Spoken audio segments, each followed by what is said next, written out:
Part 1.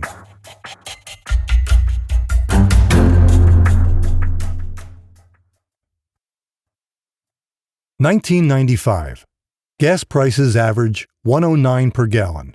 Forrest Gump wins Best Picture at the Academy Awards. Google, eBay, and DVDs do not yet exist. O.J. Simpson is tried for murder. Bill Clinton is President of the United States. 232-day-long Major League Baseball strike ends. Journalist Martin Munter is diagnosed with lung cancer.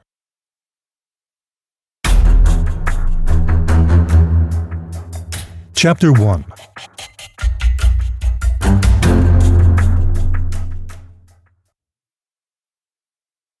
Friday, September 29th, 1995.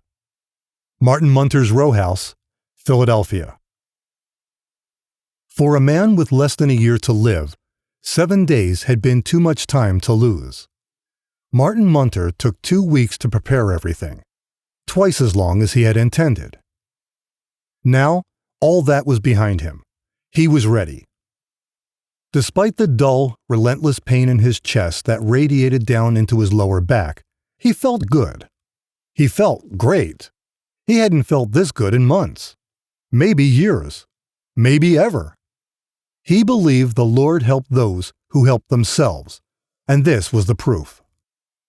In a matter of days, Munter would be assuming a permanent place in the history of the world.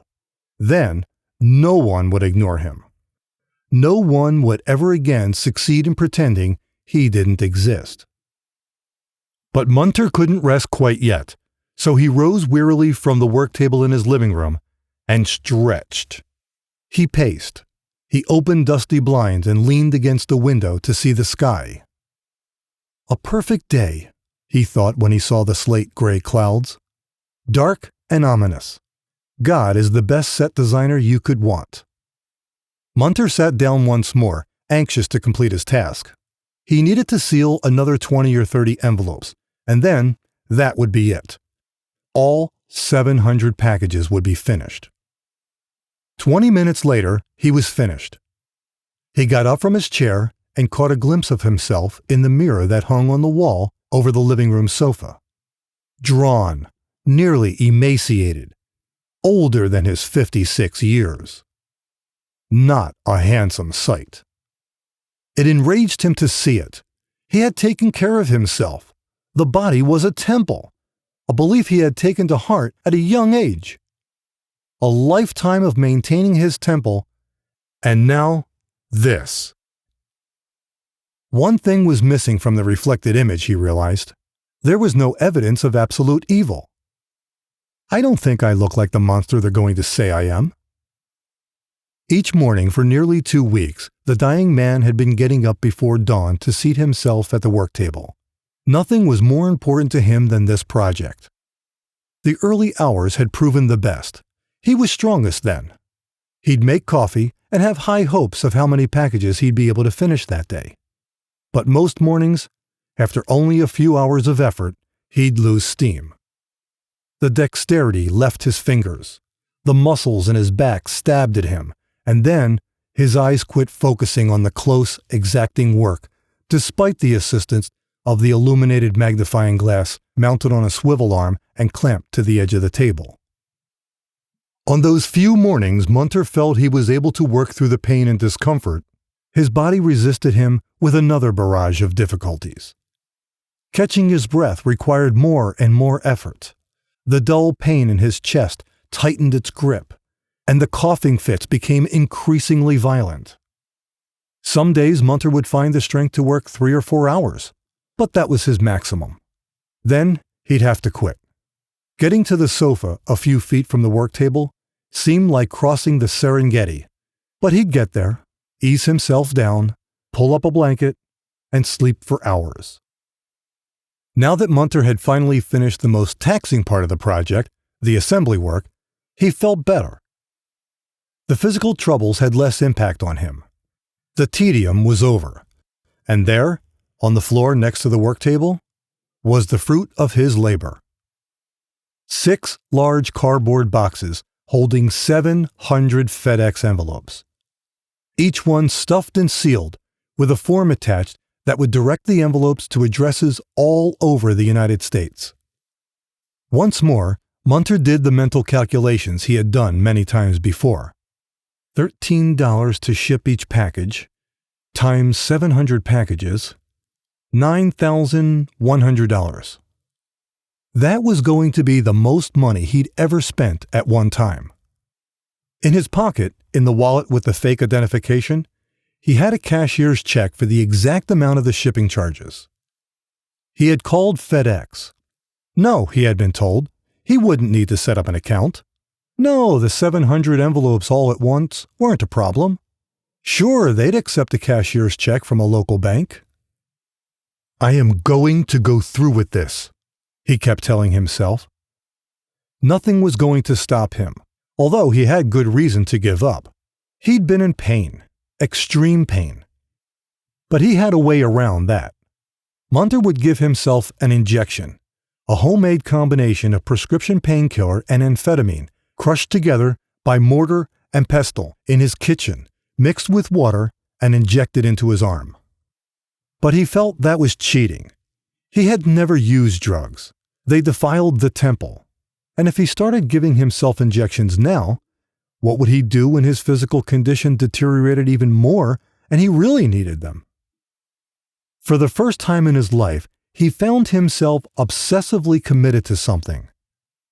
All throughout his school years, they had called him a quitter and a loser, and they had been right. He grew up in a run-down Philadelphia suburb. He kept his few friends at a distance. His family had no money, and his father was a loudmouthed, chain-smoking drunk. The house was shabby and reeked of the stale smoke that caused Munter to cough himself to sleep most nights. Who needed the other kids to know about all that? Munter's father worked as a pipe fitter in an oil refinery, commuting by bus. A neighborhood church sometimes dropped off grocery bags of food at the house, but nothing very good. Almost stale bread, cans of beans and vegetables, Jell-O mix. Most of his father's paychecks went for Marlboros, Budweiser, and lottery tickets. Munter's mother cleaned house for a neighbor every Saturday morning so that she could have a little cash to take her only son to the toy store or to get him a birthday gift. She'd hide her small stash of neatly folded bills in his sock tucked in the back of a dresser drawer. If Munter's father found the money, he'd piss it away by the end of the night. And there were arguments. Munter's mother would beg for her husband to stop drinking, smoking, and gambling. She didn't mention his pushing and shoving and cursing. That would be too much to ask. She made her pleas almost daily, and almost daily he'd curse her and storm out. Munter felt relief when he'd hear the door slam. Children need consistency, and Munter had it. The day before payday, when his father had no ready cash left, had always been hellish. That all ended one afternoon when he was 8. Munter came home from school to find his mother lying face up on the couch, barely breathing, foam collecting at the corners of her mouth. An empty vial of prescription medicine had fallen to the floor near her dangling arm. "Mom, you okay?" he said. She did not respond. The child walked past his mother's near lifeless body, went to his bedroom, grabbed a yo-yo and 6 marbles, the only ones he owned, and spent the next couple of hours playing with them out front, alone, on the sidewalk.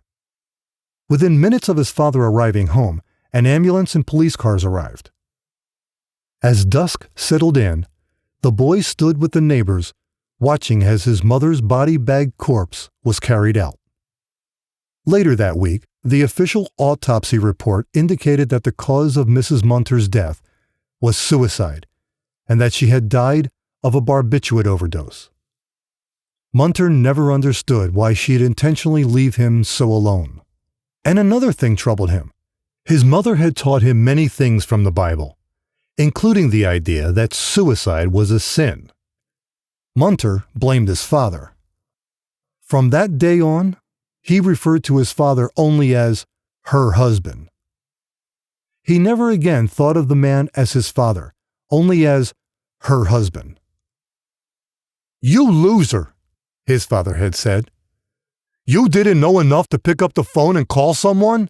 Didn't have enough sense to run for help? You could have saved her life. But look what you've done. What kind of little fool are you? You sat and played with those damn marbles while your mother lay in the house dying. You could have saved your mother's life. I'm ashamed of you, and so is everyone else. You're nothing. You don't exist." Munter thought of those words as he slipped the last pack into its envelope and struggled with each heavy box, carrying them one by one and piling them by the front door. He wanted nothing more than to get to that sofa, to sleep, to rest his burning eyes, if even for only a few minutes. But he had learned in almost 6 decades that if he couldn't exorcise his father's voice from his head, he could at least answer it back. "Go to hell, old man. I am what you made me, what the world made me. I spent my life pushing back against the way you programmed me. I worked, and I was good at my job, even if those shitheads in management never appreciated me. I had a family, and I took care of them. I took care of myself. And where am I today, despite the life I was born into? I don't deserve to die. Not from cancer. But others do. And I'm going to take them with me." Munter loved the story of Jesus throwing the money changers out of the temple. His mother would read it to him often. He liked to imagine that not all the priests were corrupt, that there might have been at least one who understood the temple was a holy place. He was fond of thinking he was like that too. He wanted to rest, but he couldn't. Not now. Not today. Not quite yet. Martin Munter had one more thing to do.